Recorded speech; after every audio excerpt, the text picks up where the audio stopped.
Saudaraku, hari ini kita akan masuk dalam satu seri khotbah yang baru. Judulnya adalah doa yang menghasilkan mujizat. Saya berharap melalui seri khotbah ini, doa kita bukan lagi doa yang kering, tanpa kuasa. Tapi mulai hari ini kalau saudara berdoa, ada mujizat terjadi. Ada kesembuhan terjadi, ada jawaban doa yang Tuhan kerjakan dalam hidup saudara. Nah, kita harus memahami supaya doa kita bisa menjadi doa yang menghasilkan mujizat. Ada yang namanya kunci berdoa. Oke? Kalau saudara nggak punya kuncinya atau saudara nggak tahu kuncinya, saudara nggak pakai kuncinya, Anda boleh berdoa sampai bagaimanapun, tapi tidak akan pernah ngalami yang namanya mujizat. Nggak akan ngalami yang namanya jawaban doa, karena semua ada kuncinya. Ibaratnya saudara ada di satu ruangan yang tertutup rapat, nggak ada jendela, cuma ada satu pintu di situ terkunci. Saudara berusaha untuk keluar dari ruangan itu dengan cara menggedor-gedor pintu tersebut, dengan cara teriak-teriak, lari-lari keliling seperti apapun, tetap saja pintunya tidak akan terbuka. Ya, tapi kalau saudara tiba-tiba menyadari Anda rogoh di kantong saudara dan Anda temukan kuncinya, Anda pakai kunci itu, dibuka pintunya, terus kemudian terbuka, Anda akan keluar dengan mudah. Ruangannya sama, pintunya sama, orangnya sama, yang satu nggak pakai kunci, yang satu pakai kunci, hasilnya berbeda. Itu ibaratnya seperti anak saya, Jessica sama Gaby, karena masih kecil kadang punya mainan baru, mereka belum mengerti dan mereka bingung sama mainan yang baru, mereka coba paksa. Kalau diterusin, dipaksa mainan walaupun baru, dalam sekejap pun bisa rusak. Kalau dipaksa, saya selalu ngomong stop. Ambil dulu buku manualnya, dibuka dulu, dibaca dulu. Terus ikutin instruksinya. Saudaraku, instruksinya, buku manualnya itu kuncinya, betul? Diikuti 1, 2, 3, 4, 5. Tadinya nggak bisa, sekarang bisa. Terus kemudian mereka boleh menikmati dan bermain dengan senang. Ya. Dan semuanya itu intinya adalah kuncinya. Dalam semua aspek dalam hidup kita, kita perlu tahu kuncinya. Untuk membangun rumah tangga yang bahagia, ada kuncinya. Untuk membangun usaha yang berhasil, ada kuncinya. Untuk kita bertumbuh dalam kehidupan rohani, ada kuncinya. Untuk kita berhasil di dalam karir kita, ada kuncinya.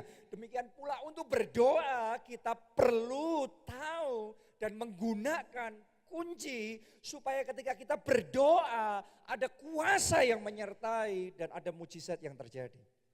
Yang mengerti boleh katakan amin, saudara. Oke, nah selama 1 bulan ini kita akan belajar tentang kunci doa yang menghasilkan mujizat. Tapi khusus hari ini sebelum kita masuk ke sana, saya mau bagikan kepada kita semua the power of prayer atau kuasa doa. Ya, apa yang bisa kita explore melalui doa, apa yang kita bisa lakukan melalui doa, sejauh apa daya jangkau doa kita bisa kerjakan melalui doa di dalam kehidupan kita. Ada 3 hal saya mau bagikan sama saudara hari ini. Nomor 1, doa menarik pertolongan dari atas, the help from above. Prayer provokes the help from above. Saudara harus tahu bahwa kalau kita berdoa dan kita tidak berdoa, pasti ada bedanya. Anda jangan ngomong sama saya bahwa Pak itu dia jarang berdoa tapi dia tetap luar biasa. Saya mau ngomong begini, dia yang sama yang tidak berdoa luar biasa. Tapi kalau dia berdoa akan lebih luar biasa. Oke, jangan ngomongnya orang yang berbeda. Karena untuk kita maju, untuk kita progres itu banyak faktornya. Faktor yang sama, orang yang sama, pekerjaan yang sama, semuanya yang sama, rumah tangga yang sama, keluarga yang sama. Tapi kalau kita berdoa dan tidak berdoa akan ada perbedaannya.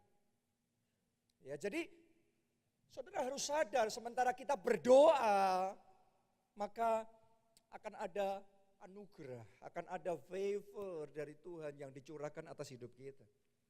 Dan orang hidup di luar anugerah tanpa favor dari Tuhan, Dan orang hidup di dalam anugerah beda sekali. Tanpa anugerah paling banter sesuai dengan kekuatan kita. Mampunya segitu ya segitu. Tapi dengan anugerah, dengan favor daripada Tuhan, mampunya kita segini. Tapi karena ada anugerah, dibuat beyond, dibuat melampaui, dibuat lebih dari yang kita mampu kerjakan. Tuhan buat di dalam hidup kita. Oke? Waktu kita berdoa, Tuhan akan pasang protection, pagar perlindungan ada di sekeliling kita. Anda mungkin gak ngelihat dengan mata jasmani, tapi Tuhan kerjakan secara rohani. Waktu saudara berdoa, Tuhan akan perintahkan malaikat-malaikat surgawi berkemah di sekeliling saudara. Anda gak sendiri, tapi ada malaikat-malaikat Tuhan yang diperintahkan untuk membackup hidup kita ketika kita berdoa. Mari kita baca dulu Alkitab di dalam 2 Tawarik pasalnya yang ke-26 ayat 3 sampai ayat yang ke-5 saja. Ini kisah tentang Raja Uzia. Saya bacakan buat saudara. Uzia berumur 16 tahun pada waktu ia menjadi raja dan 52 tahun lamanya ia memerintah di Yerusalem. Nama ibunya ialah Yekolia dari Yerusalem. Ia melakukan apa yang benar di mata Tuhan, tepat seperti yang dilakukan Amazia, ayahnya. Ayat yang ke-5 Anda perhatikan karena di situ kuncinya. Ia mencari Allah selama hidup Zakaria, yang mengajarnya supaya takut akan Allah. Jadi Uzia ini takut akan Allah, berdoa sama Tuhan, mencari Tuhan karena ada yang ngajari. Kalau saudara orang tua dan saudara punya anak, tidak seharusnya sebagai orang tua kita membiarkan anak kita jalan begitu saja. Ya, kita perlu mengajar, kita perlu mendidik, kita perlu melatih supaya dia takut akan Tuhan, supaya dia cinta Tuhan, supaya dia mendekat kepada Tuhan. Itu perlu dididik, itu perlu diajari dan ini yang terjadi dalam hidup Uzia. Karena dia dididik sama siapa tadi? Zakaria, ya. Ia mencari Allah selama hidup Zakaria yang mengajarnya supaya takut akan Allah. Kalimat berikutnya, perhatikan. Dan selama ia mencari Tuhan, Allah membuat segala usahanya apa? Berhasil. Boleh lihat ke depan sini. Ini penting sekali. Selama ia mencari Tuhan, selama ia mendekat sama Tuhan, doa sama Tuhan, selama ia berjalan bersama dengan Tuhan, Alkitab ngomong gini, maka Allah membuat segala usahanya berhasil. Artinya kalau Raja Uzia maju berperang, Allah membuat dia menang di dalam peperangan itu.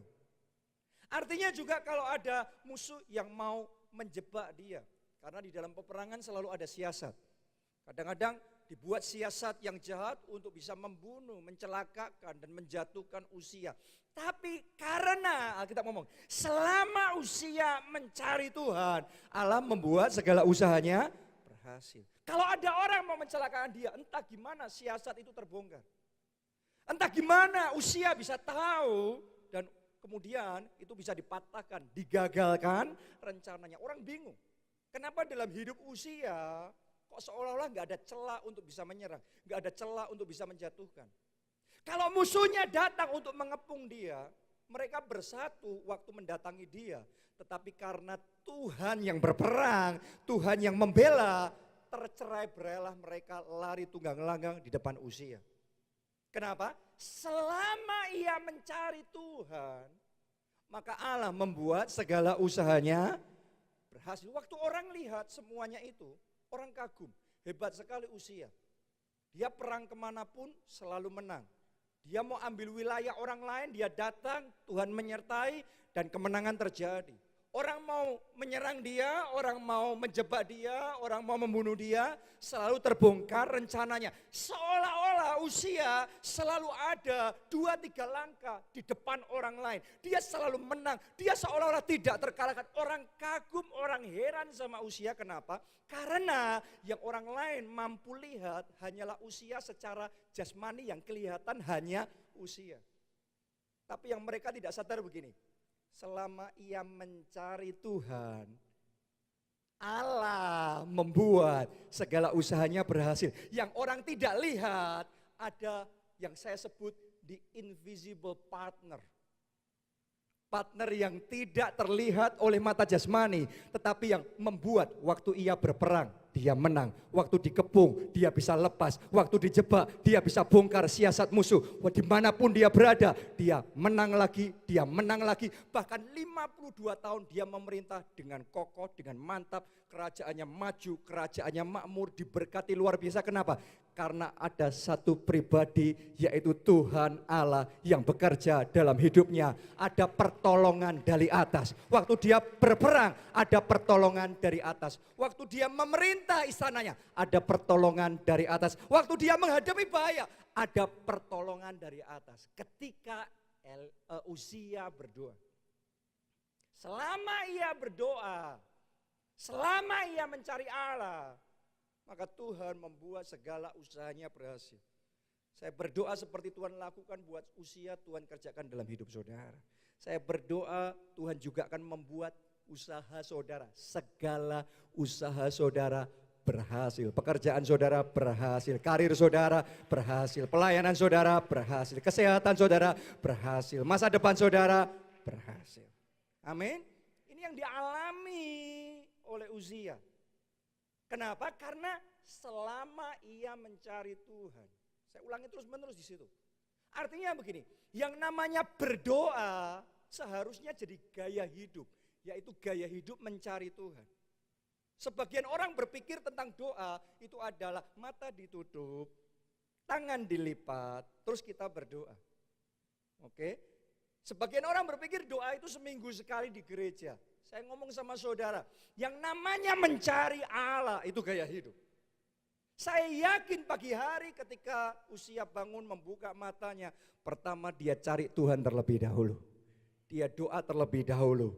Dia menyembah Tuhan terlebih dahulu. Dia senangkan hati Tuhan. Dan dia terima pengurapan yang baru. Dia terima kekuatan yang baru. Sebelum dia sibuk yang lainnya, dia sudah terima anugerah yang daripada Tuhan. Dan kemudian dia mulai beraktivitas. Selama dia beraktivitas, orang lain melihat dia sibuk meeting, dia sibuk ngambil keputusan, dia sibuk mengatur pasukan. Orang lain melihatnya dia sibuk, yang orang lain tidak lihat. Di dalam hatinya dia terus open communication sama Tuhan. Dia terus komunikasi sama Tuhan. Dia terus bicara sama Tuhan. Dia terus konsultasi sama Tuhan. Dia terus ada dalam hadirat Tuhan. Malam hari sebelum dia istirahat. Malam hari sebelum dia menutup mata dan tidur. Terlebih dahulu dia berdoa. Dia mencari Allah. Karena selama ia mencari Tuhan, Allah membuat segala usahanya berhasil. Malam hari dia mencari Tuhan, di ranjangnya itu, di tempat tidurnya. Tuhan ajari dia, kamu harus lawan musuh itu dengan cara begini. Kamu hadapi siasat itu begini. Kamu harus atur kerajaan begini. Tuhan ajari dia sehingga segala usahanya berhasil. Itu sebabnya jadikan doa jadi gaya hidup. Bukan satu program, bukan satu yang Anda lakukan seminggu sekali di gereja. Doa harus jadi gaya hidup. Anda bisa meeting sambil berdoa. Anda bisa olahraga sambil bicara sama Tuhan. Anda bisa negosiasi sambil saudara tetap tanya sama Tuhan. Tuhan bicara bagaimana hikmat. Tuhan lembutkan orang itu. Anda bisa melakukan berbagai macam aktivitas terus. Punya gaya hidup yang mencari Tuhan. Maka saya percaya favor yang sama, pertolongan dari atas yang sama yang Tuhan berikan sama Uzia, Tuhan juga akan berikan di dalam hidup saudara. Amin, saya sendiri mengalami dalam hidup saya. Di tahun-tahun awal pernikahan saya sama istri saya, Pastor Nita, saudaraku ada banyak sekali gesekan, ada banyak sekali masalah, ada banyak sekali perbedaan di antara kita. Dan yang paling seru adalah karena baik saya sama dia, dua-duanya sama-sama pengkhotbah. Pengkhotbah itu paling bisa ngomong, betul? Ya, kalau suami istri berdebat, yang satunya pinter ngomong, yang satunya nggak bisa ngomong, yang satu, mungkin dia jengkel, tapi nggak bisa jawab apa-apa, oke? Selesai. Tapi yang sini ngomong, yang situ ngomongnya lebih kenceng.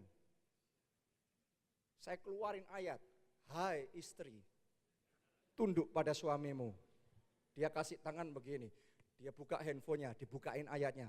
Baca, hai suami, kasihlah istrimu. Kita tahu Alkitab, kita tahu ayat, tapi kita hanya pakai untuk berdebat. Tapi tidak pernah mendatangkan kebaikan. Saudaraku, saya sampai dalam suatu titik, saya merasa seolah-olah kayak gak pernah nyambung lagi sama dia.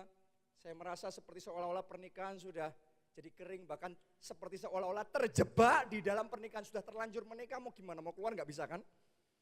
Masa pendeta cerai? Selama sekian waktu, makin kita bicara, makin kita ngomong, bukannya makin baik. Salah paham makin banyak, saling menyakiti makin banyak, sensinya makin kencang. Dua-duanya baik saya maupun dia. Sampai di satu titik saya sadar, ini saya nggak bisa lagi. Dan Tuhan bicara sama saya tentang mencari Tuhan. Sejak hari itu saya mulai banyak datang di hadapan Tuhan. Saya mulai bangun hubungan pribadi saya sendiri sama Tuhan. Saya mulai bangun mesbah doa, saya mulai bersekutu intim sama Tuhan. Dan istri saya juga melakukan hal yang sama. Masing-masing mendekat sama Tuhan. Terus kemudian kita ambil waktu-waktu sebisanya untuk berdoa bersama, untuk menyembah Tuhan bersama, untuk meninggikan Tuhan bersama. Sementara kita melakukan itu, tanpa kita sadari Tuhan bekerja dalam hati kita masing-masing. Saya mulai sadar. Dan Tuhan mulai banyak bicara dalam hati saya. Tadinya kalau yang bicara istri saya marah, saya jengkel. Saya malah banyak nuntutnya. Jadi istri kan harusnya dia enggak gitu. Dia harusnya begini.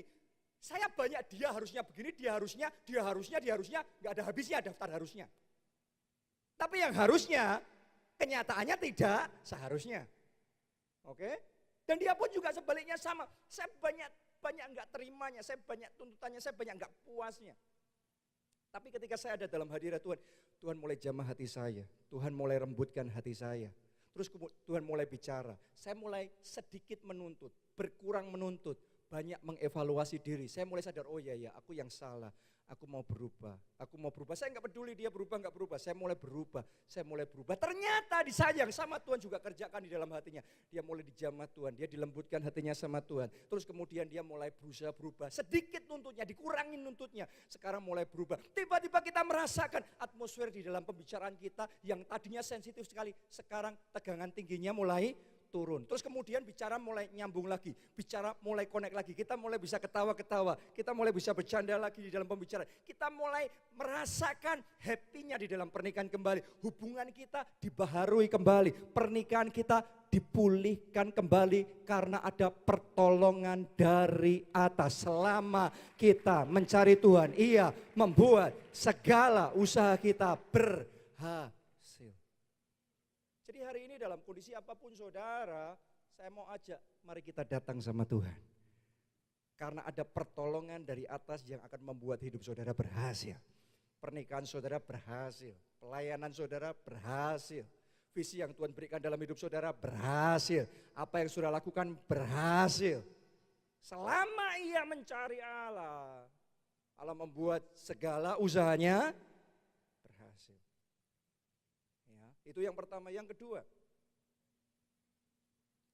doa memanifestasikan janji Tuhan menjadi kenyataan dalam hidup kita. Doa memanifestasikan, membuat yang tadinya janji menjadi apa? Kenyataan. Nah, banyak orang gak ngerti tentang hal ini. Ketika menerima janji Tuhan, kita cuma nunggu. Kita tunggu, kok belum tergenapi ya? Kita tunggu lagi, kok belum tergenapi ya? Kita tunggu, kok belum tergenapi? Saya mesti ngomong sama saudara begini, setahu saya 95% orang yang hanya menunggu janji Tuhan tidak pernah melihat janji Tuhan itu tergenapi. Karena antara kita dan penggenapan janji Tuhan itu ada yang namanya penghalang, ada yang namanya rintangan. Antara bangsa Israel dan janji Tuhannya tanah perjanjian. Di mana tanah perjanjian mereka? Di tanah Kanaan. Selalu ada raksasa yang akan menghalangi. Jadi kalau mereka di padang gurun dan mereka terus menunggu, kok janji Tuhan belum datang?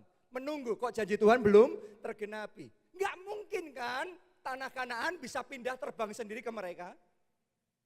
Mereka harus fight. Mereka harus berjuang. Mereka harus maju. Mereka harus berperang untuk mengalahkan raksasa dan merebut tanah perjanjian. Dengan kata lain begini, kalau kita mau janji Tuhan jadi kenyataan dalam hidup kita, butuh yang namanya fighting spirit. Saya berdoa di tempat ini orang-orang yang punya fighting spirit. Orang-orang yang punya roh pejuang, roh pahlawan, roh yang menyala-nyala, roh yang berkobar-kobar, berani bangkit, maju dan merebut setiap janji Tuhan dalam hidup kita. Tepuk tangannya yang paling meriah dulu buat Tuhan kita.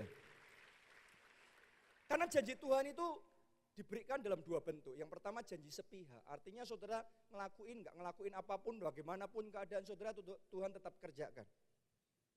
Tapi kebanyakan janji Tuhan diberikan dalam bentuk perjanjian. Perjanjian itu dua pihak. Artinya Tuhan ngomong begini, kalau Anda baca di Alkitab, jikalau engkau baik-baik mendengar suara Tuhan Allahmu, maka aku akan memberkati engkau. Itu janji juga. Tapi perjanjian dua pihak. Jika engkau baik-baik mendengar suara Tuhan Allah, maka aku akan memberkati. Tapi kita nerimanya cuma aku akan memberkati. Yang ininya kita lupakan. Yang satunya.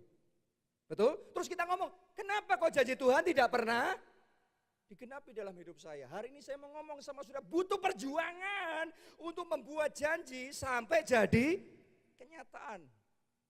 Dan perjuangan ada dua, satu secara jasmani tentunya harus kita lakukan.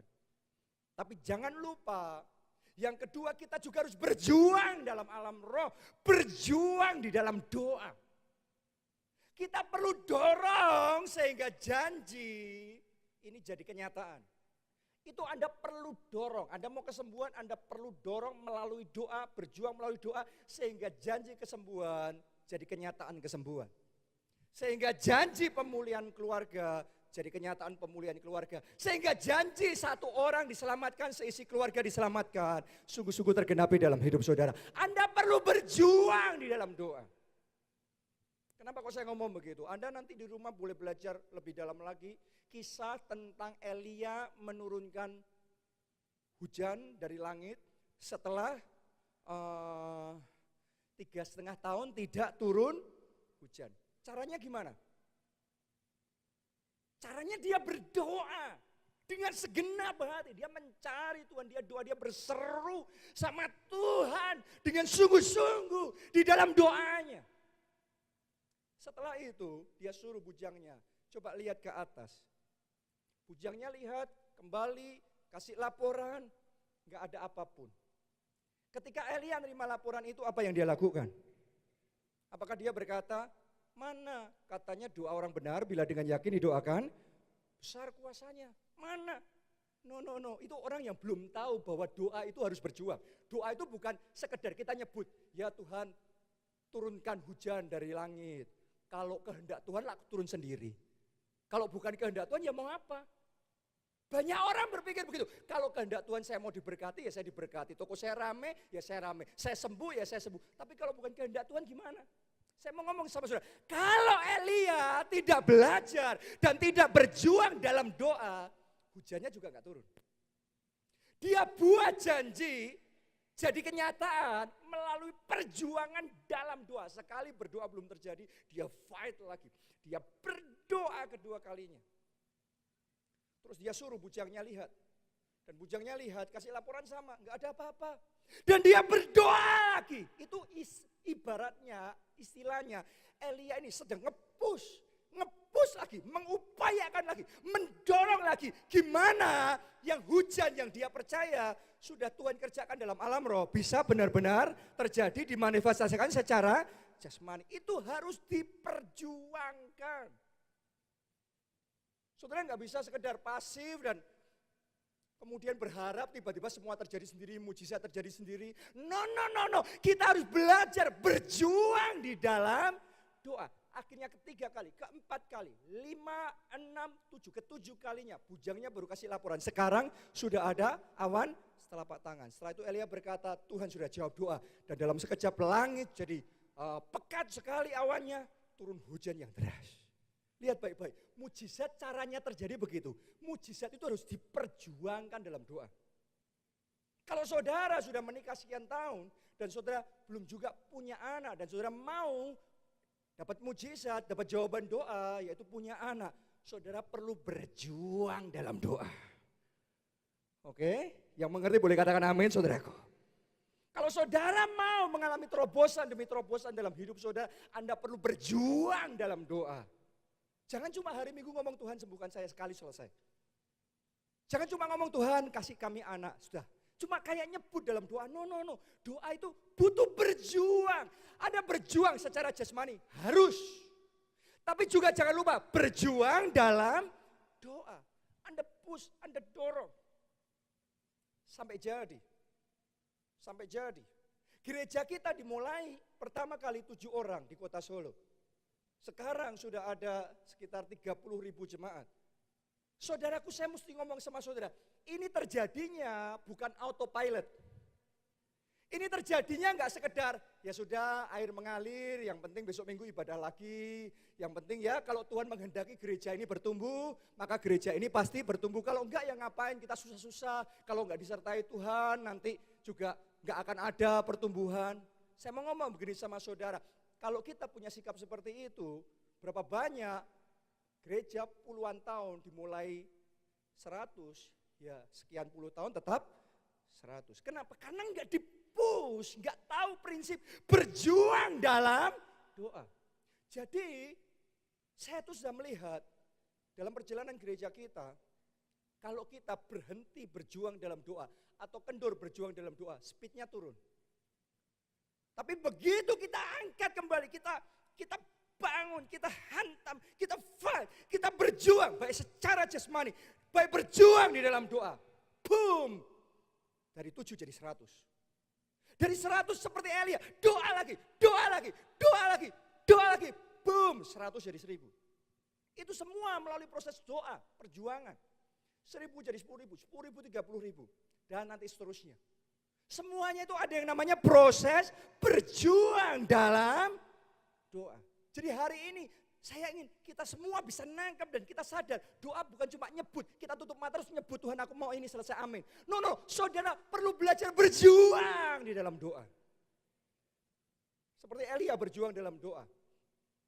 Bangsa Israel juga untuk merobohkan tembok Yeriko berjuang dalam doa kan. Disuruh muterin 7 hari. Dan gak boleh pakai suara, gak boleh keluarkan suara apapun. Artinya disuruh doa. Hari yang ke-7 bahkan disuruh putarin 7 kali. Jadi mereka gempur dalam doa. Mereka berjuang secara jasmani, tapi mereka juga berjuang di dalam doa.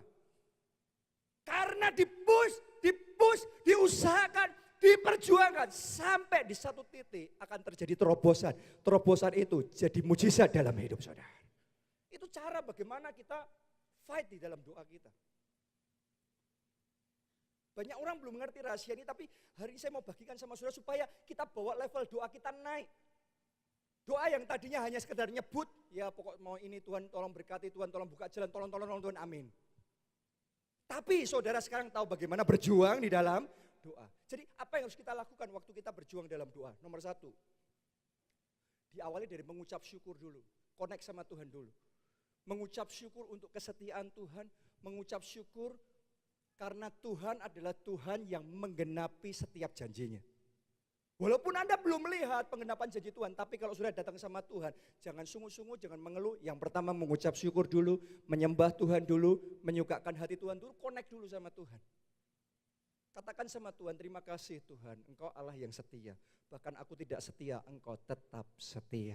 Tuhan, Engkau berjanji dan Engkau menggenapi setiap janjimu di dalam kehidupanku. Tuhan, tanganmu tidak kurang panjang menolong aku. Telingamu tidak kurang tajam untuk mendengar doa-doaku. Tuhan, Engkau Allah yang berkuasa. Tidak ada yang mustahil bagi Tuhan. Anda puji Tuhan, Anda senangkan hati Tuhan. Dengan Anda melakukan seperti itu, sebenarnya dari kita naik ucapan syukur, puji-pujian kepada Tuhan. Dari Tuhan turun pengurapan, dari Tuhan turun kuasa atas hidup kita. Dari Tuhan turun anugerah, dari Tuhan turun favor atas hidup kita. Ini yang pertama. Ini langkah pertama berjuang dalam doa. Yang kedua, setelah sama Tuhan, sekarang yang kedua, Anda fight your enemies. Anda hadapi musuh saudara. Itu yang saya lakukan. Setelah saya sama Tuhan, Alkitab ngomongnya, tunduklah sama Allah, lawanlah si iblis. Jadi saudara harus belajar, kita harus belajar menghadapi masalah kita di dalam doa. Bukan cuma menghadapi masalah secara jasmani, tapi bahwa masalah saudara Anda hadapi, Anda gempur, Anda taklukkan rintangan-rintangan yang ada di dalam doa. Kalau rintangan itu adalah sakit penyakit, saudara katakan di dalam nama Yesus, sakit penyakit, aku hancurkan engkau, keluar dari tubuhku milik bait tubuhku milik Roh Kudus, tubuhku bait suci Roh Kudus, keluar di dalam nama Yesus. Anda perangi sakit penyakit, virus, bakteri, apapun namanya. Kalau yang Anda hadapi, penghalangnya adalah roh-roh jahat dan penghulu-penghulu di udara yang mengakibatkan keluarga saudara gak mau bertobat, mengeraskan hatinya, gak mau terima Yesus. Anda katakan di dalam nama Yesus, setiap penghalang pertobatan aku hancurkan kuasamu. Setiap roh-roh jahat aku hancurkan kuasamu. Yang membuat hati keluargaku keras hati sama Yesus, aku hancurkan di dalam nama Yesus. Anda bawa dalam doa, Anda hadapi masalah saudara di dalam doa. Sudah taklukkan di dalam doa. Oke, di dalam doa. Itu yang kedua. Setelah itu yang ketiga, kalau saudara mau berjuang dalam doa, yang ketiga, deklarasikan iman saudara. Deklarasikan iman saudara. Aku percaya Tuhan sudah menjawab doa-doaku. Aku percaya kegagalan sudah dirubah jadi keberhasilan. Aku percaya kutuk sudah dirubah jadi berkat. Aku bukan hanya akan disembuhkan, tapi oleh bilur-bilurnya aku sudah disembuhkan. Aku bukan akan diberkati, tapi aku orang yang diberkati. Aku sudah diberkati oleh Tuhan. Kasih tepuk tangannya yang paling meriah buat Tuhan kita. Saya mau ngomong begini sama saudara, sekalipun saudara belum melihat apapun, sekalipun kenyataannya Anda masih kekurangan, sekalipun kenyataannya masih banyak masalah, katakan, deklarasikan iman saudara. Ini cara Tuhan ngajarin Abraham sama Sarah. Awalnya namanya Abram, awalnya yang satunya namanya Sarai, tapi dirubah sama Tuhan Abraham, artinya bapak banyak bangsa. Dirubah dari Sarai jadi Sarah, artinya ibu bangsa-bangsa. Tujuannya apa? Supaya mereka saling mendeklarasikan iman satu dengan yang lain. Setiap kali Abraham panggil Sarah, artinya dia deklarasikan iman. Kamu adalah ibu bangsa-bangsa. Kemudian Sarah ngomong, kamu Abraham. Maka Sarah sedang mendeklarasikan iman, yaitu kamu bapak banyak bangsa. Kenyataannya satu anak enggak punya, tapi deklarasi iman, deklarasi iman. Jadi yang pertama mengucap syukur, senangkan hati Tuhan terlebih dahulu. Yang kedua fight, hancurkan penghalang di dalam doa saudara, berjuang, perang dalam doa saudara. Yang ketiga, deklarasikan iman. Tiap hari Anda gempur, tiap hari saudara berjuang, tiap hari Anda push, tiap hari saudara dorong. Kalau saudara punya fighting spirit seperti itu, saya mau ngomong dalam hidupmu unstoppable, Anda tidak akan terhentikan karena kuasa doa itu besar dan Tuhan akan datang menyertai doa saudara, menyertai perjuangan saudara yang tadinya janji akan menjadi kenyataan tergenapi dalam hidup saudara. Amin. Jadi doa itu membuat janji jadi kenyataan di dalam hidup kita. Oke, hari ini saya ajak saudara berubah, bukan cuma berdoa, tetapi kita berjuang dalam doa, berjuang dalam doa. Oke, itu yang kedua. Yang ketiga sekarang,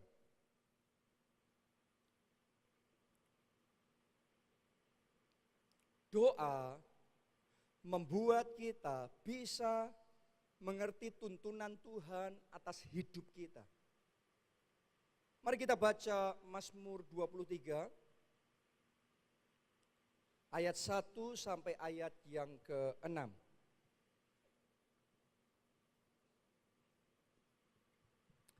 Mazmur Daud, Tuhan adalah gembalaku, takkan kekurangan aku. Ia membaringkan aku di padang yang berumput hijau, ia membimbing aku ke air yang tenang. Ia menyegarkan jiwaku. Ia menuntun aku di jalan yang benar. Coba semuanya katakan jalan yang benar. Semuanya katakan jalan yang tepat. Sekali lagi, semuanya katakan jalan yang jitu. Nanti saya jelaskan sama saudara. Saya lanjutkan dulu. Jalan yang benar oleh karena namanya. Sekalipun aku berjalan dalam lembah kekelaman, aku tidak takut bahaya. Sebab engkau besertaku, gadamu dan tongkatmu itulah yang menghibur aku. Engkau menyediakan hidangan bagiku di hadapan lawanku. Engkau mengurapi kepalaku dengan minyak, pialaku penuh melimpah. Ayat 6, kebajikan dan kemurahan belaka akan mengikuti aku seumur hidupku. Dan aku akan diam dalam rumah Tuhan sepanjang masa. Ini mazmurnya siapa tadi? Daud. Saya tanya saudaraku ya, dalam hidup Daud itu masalahnya sedikit apa banyak? Dia masalah banyak. Tapi kalau dia doa sama Tuhan, di ayat terakhir dia ngomong begini, kebajikan dan kemurahan belaka ya mengikuti aku seumur hidupku. Ini deklarasi iman. Ini orang yang tahu bagaimana berdoa. Makanya dia bisa ngomong, sekalipun aku berjalan dalam lembah kekelaman, aku tidak takut bahaya. Sebab gadamu, tongkatmu, engkau Tuhan yang menyertai aku. Wow, ini seharusnya bagaimana kita datang sama Tuhan di dalam doa. Karena ketakutan kita, kekhawatiran kita tidak membuat Tuhan turut campur dalam hidup kita. Iman kita itu yang membuat Tuhan turut campur dalam hidup kita. Ya. Dan sekali lagi seperti Daud ngomong, Tuhan itu gembalaku yang baik. Kalau saudara mencari Tuhan, saudara jalan sama Tuhan, Tuhan akan membuat saudara bisa mengikuti petunjuk dan tuntunan Tuhan dalam hidup saudara. Kenapa? Karena dia gembala yang baik. Dia akan bawa domba-dombanya ke padang berumput hijau, ke air yang tenang. Dia mau bawa ke sana nih misalnya. Tapi kita jadi dombanya kan kadang nggak tahu mau dibawa ke sana. Domba kan nggak ngerti rencana gembalanya. Kita maunya belok kanan. Tapi karena ada gembala yang baik, kita nggak jalan sendiri, kita jalannya sama gembala yang baik. Seolah-olah kita mau belok kanan ke sana, nyelonong ke sana, saudaraku. Ada tongkat gembala yang menghalangi. Diblok jalannya. Usaha-usaha terus jadi dombanya, wah mau tetap ke sana nekat. Tapi seolah-olah dibuat tidak berkutik, akhirnya harus putar halauan ke sana. Kita pikir kenapa kok saya dihalangi? Kita pikir saya mau ke sana kok. Tanpa kita sadari, ternyata di situ ada bahaya. Ternyata di situ ada jurang yang tajam. Kita tadinya nggak mau ke sini, tapi ya sudah terpaksa ngikutin. Kalau saudara jalan sama gembala yang baik, Tuhan akan atur, tetapkan langkah-langkah orang yang hidupnya berkenan kepadanya. Kita sebenarnya nggak mau, kita nggak suka, kita nggak senang dengan hal itu, tapi Tuhan arahkan ke situ. Begitu sampai, oh itu padang berumput hijau, itu air yang tenang, itu menyegarkan jiwa kita. Wow.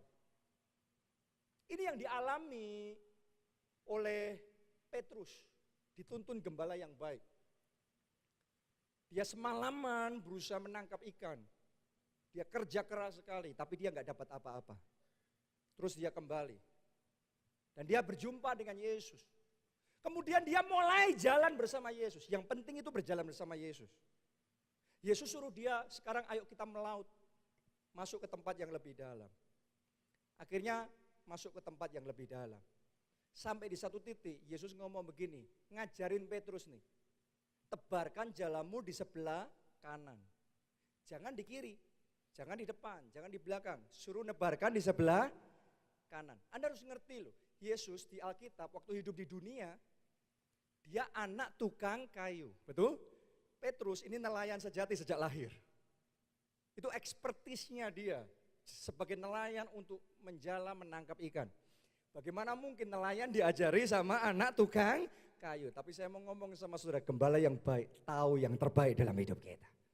Disuruh, kamu diajarin sama Tuhan, kamu nebarin jalannya yang kanan. Saya yakin kalau waktu itu Petrus nekatnya lonong sendiri, nebarin jalan ke kiri, pasti gak ada tangkapan. Pasti gak ada hasil. Walaupun tempatnya sama, semuanya sama, gak ada.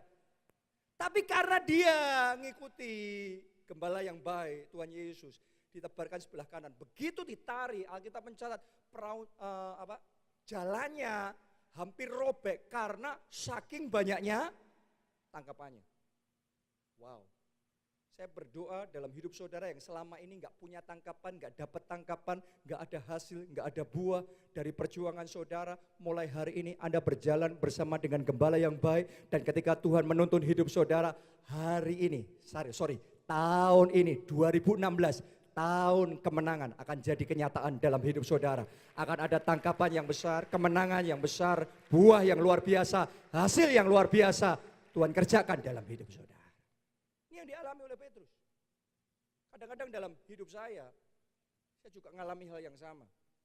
Diajari Tuhan, jangan begini, jangan begitu. Dari sekian banyak yang saya lakukan, saya diajarin Tuhan, pilih yang kanan. Saya diajarin Tuhan, pilih yang ini, pilih yang ini, jadi prioritas, jadi fokus. Yang lainnya nggak usah worried, nggak usah khawatir, nggak usah takut. Handle yang ini, semuanya beres. Bahkan akan mengalami terobosan yang lebih besar. Itu kayak Tuhan sedang ngajari saya, jangan kiri, jangan depan, jangan belakang. Yang kanan, kamu hajar yang kanan, maka terobosan lebih besar terjadi. Saya ngalami berkali-kali seperti itu. Diajari sama Tuhan, diberi hikmat sama Tuhan. Hal-hal yang tidak terpikirkan, Tuhan bukakan. Hal-hal yang tidak terbayangkan, Tuhan mulai celikkan. Tuhan buat saya ngerti, oh habis ini begini, saya harus ngambil langkah begini. Ngadepin orang seperti itu, seperti ini. Tuhan ngajari di dalam doa. Kalau saya nggak berdoa, nggak diajari. Tapi saya datang mendekat sama Tuhan, saya diajari. Dan hikmat Tuhan lebih tinggi dari hikmat manusia. Makanya Petrus melemparkan jalannya, ditarik, tangkapan yang besar terjadi. Baca Yeremia 33 ayat yang ketiga. Ini ayat yang terakhir. Tuhan ngomong begini, berserulah kepadaku, maka aku akan menjawab engkau dan akan memberitahukan kepadamu hal-hal yang besar, yang tidak terpahami, yakni hal-hal yang tidak kau ketahui. Mari dengarkan baik-baik saudaraku. Sepintar-pintarnya kita, tetap ada hal yang tidak terpahami, tidak terpikirkan, tidak kita ketahui. Tapi Tuhan tahu. Tuhan ngomong berserulah kepadaku, aku akan membukakan, memberitahu kamu hal-hal yang besar. Menurut ukuran saudara terlalu besar. Tapi Tuhan kasih sama saudara yang tidak terpikirkan, tidak terbayangkan. Tuhan ajari saudara. Sama seperti Petrus diajari Tuhan, saudara diajari Tuhan, akan ada tangkapan banyak Tuhan kerjakan dalam hidup. Yusuf ngalami, diajari Tuhan, 7 tahun lagi masa kelimpahan, 7 tahun berikutnya masa kelaparan. Ini akan terjadi begini, dibukakan sama Tuhan. Terus kemudian saat masa kelimpahan ini yang harus kamu lakukan, saat masa kelaparan ini harus kamu lakukan. Karena dia diajari sama gembala yang baik. Boleh masa kelimpahan, boleh masa kelaparan, tapi dia tetap di padang berumput hijau di air yang tenang. Karena Tuhan tuntun, yang penting itu ngikut Tuhan. Lebih baik kita di lembah kekelaman bersama dengan gembala yang baik daripada kita di padang berumput hijau tanpa gembala yang baik. Oke? Karena padang berumput hijau tanpa gembala yang baik diterkam serigala. Tapi saudara di lembah kekelaman bersama dengan gembala yang baik, ada perlindungan di dalam hidup saudara dan dia akan tuntun ke padang berumput hijau, ke air yang tenang untuk menyegarkan jiwa kita. Kasih tepuk tangan yang meriah buat Tuhan kita. Saudaraku, saya ngalami. Sekian tahun yang lalu waktu saya masih kuliah di Amerika, sekolah Alkitab di Amerika, saya hampir selesai. Jadi saya ada di persimpangan jalan untuk ngambil keputusan apakah saya harus melanjutkan kuliah saya, ambil gelar yang lebih tinggi, atau saya pulang ke Indonesia. Saya doa sama Tuhan. Dan saya rasakan dalam hati saya nggak dengar secara audible, saya nggak dapat penglihatan apapun, tapi saya rasakan dalam hati saya, Tuhan arahkan saya balik ke Indonesia. Nah waktu saya ngerasa Tuhan suruh saya kembali ke Indonesia, buat saya Indonesia sama dengan Solo. Kenapa? Karena saya lahirnya di Solo. Saya besar di Solo dan keluarga saya sampai hari ini pun juga ada di Solo. Jadi ketika Tuhan ngomong kembali ke Indonesia, di pikiran saya itu Solo. Tidak ada sama sekali pemikiran, belum ada sama sekali rencana bakal saya ada di Jogja, mengembalakan gereja di Jogja, itu enggak ada sama sekali. Saya cuma ngikutin aja. Kadang-kadang ngikutin Tuhan itu enggak tahu the whole picture, enggak tahu gambaran keseluruhannya, enggak tahu hasil akhirnya. Tapi yang kita tahu, kita ngikuti dan kita berjalan bersama dengan Tuhan. Saya akhirnya balik ke Indonesia di Solo 6 bulan. Tiba-tiba saja Pak Obaja suruh saya untuk merintis gereja di Jogja. Memulai gereja kita di Jogja. Saya waktu itu ya enggak gimana-gimana, saya cuma ngikutin aja. Setahun 2 tahun ada di Jogja, gereja kita enggak maju, enggak bertumbuh. Saya masih ingat pada waktu itu yang ada cuma masalah, kesalahpahaman, kecewa, sakit hati, gosip. Gak enak, pokok semua serba tidak enak. Saya sudah hopeless. Pada saat saya hopeless, di saat yang sama, saya terbuka satu jalan, Saya dapat banyak undangan khotbah dari berbagai gereja terbesar. Ada di Taiwan, ada di berbagai negara. Saya diundang khotbah. Saudaraku, buat hamba Tuhan, orang yang jadi hamba Tuhan seperti saya, itu ada satu kesempatan dalam sekejap, dalam usia yang masih sangat muda, jadi pembicara internasional. Itu terbuka jalan waktu itu. Tapi di Jogja, isinya masalah, isinya persoalan. Secara manusia, saya nggak perlu berdoa, saya jalan ke sana. Tapi saya datang sama Tuhan, saya tanya sama Tuhan, saya berdoa. Herannya dalam doa saya Tuhan bicara, no, belum waktunya. Bahkan sampai hari ini pun Tuhan belum kasih lampu hijau untuk masuk ke sana kepada saya. Kalau saudara periksa jadwal saya, saudara akan susah sekali menemukan saya khotbah bahkan di gereja lain. Mungkin sudah berapa tahun saya nggak pernah khotbah di gereja lain. Oke, lebih baik buat saya ngikuti Tuhan. Kalau dikasih lampu hijau baru jalan, daripada nyelonong ketabrak baru minta tolong sama Tuhan, saudaraku. Oke, jadi saya ngikutin aja. Nah, Tuhan ngomong sama saya, Jogja, tetap setia. Belum waktunya yang itu, sekarang harus setia mengembalakan gereja di Jogja. Dan saya belajar taat, saya ngomong sama Tuhan, saya mau taat Tuhan. Akhirnya saya tolak, saya jawab emailnya, saya fax, saya tolak semua undangan khotbah dan saya tetap menjalankan yang saya jalankan di Jogja. Saya tetap mengembalakan gereja kita di Jogja. Saya mau ngomong begini sama saudara. Waktu itu gereja kita masih jauh sekali dari ini semua. Oke? Kalau ngerti bakalan jadi seperti ini, gampang ngomong sama Tuhan ya. Gampang taat sama Tuhan. Tapi kalau kita gak ngelihat apa-apa, yang kita ngelihat cuma gelap, susah sekali. Artinya begini, kalau sekarang ini yang ada dalam hidupmu cuma isinya gelap, yang engkau lakukan dalam hidupmu rasanya hopeless, tapi kalau Tuhan ngomong tetap setia, saya mau ngomong begini, yang hopeless sekarang belum tentu nanti tetap hopeless. Yang kayaknya hebat sekarang belum tentu nantinya hebat. Lebih baik sekarang kayaknya lembah kekelaman. Yang penting jalan bersama dengan Tuhan. Jalan bersama dengan Gembala, Agung Gembala yang baik, Yesus Kristus. Nanti ujungnya kita melihat kemuliaan. Kalau sana jalan yang lurus, jalan yang sepertinya lurus tapi ujungnya maut. Jadi jalan sama Gembala Agung. Nanti Tuhan akan ajari saudara, ambil keputusan yang ini. Tuhan akan ajari saudara, jangan ketemu sama yang itu. Jangan bergaul sama yang itu. Kamu ketemu sama yang sana, bicaranya begini. Nanti akan diajari. Mungkin bukan audible, tapi Tuhan akan, sementara Anda belajar firman dan doa, Tuhan akan bicara. Tuhan akan naruh pikirannya di dalam benak saudara. Tuhan akan naruh hikmatnya di dalam hidup saudara. Anda akan diatur, Anda akan digiring sama Tuhan. Anda akan dikondisikan sama Tuhan berpikir dengan cara tertentu. Ambil keputusan dengan benar. Itu sebabnya Alkitab ngomong Tuhan menetapkan langkah-langkah orang yang hidupnya berkenan. Kita mau menyimpang, mungkin kita sempat menyimpang. Tapi karena Tuhan Gembala, Tuhan blok. Kadang-kadang jalan hidup kita diblok, kita gak ngerti kenapa kok susah sekali. Tapi Tuhan blok supaya kita nempuh jalan yang lain. Dan waktu kita nempuh jalan yang lain, ternyata ujungnya padang berumput, hijau air yang tenang, yang menyegarkan jiwa kita, membawa kita pada kemenangan dan kemuliaan. Mari kita datang di hadapan Tuhan, saya ajak bangkit berdiri.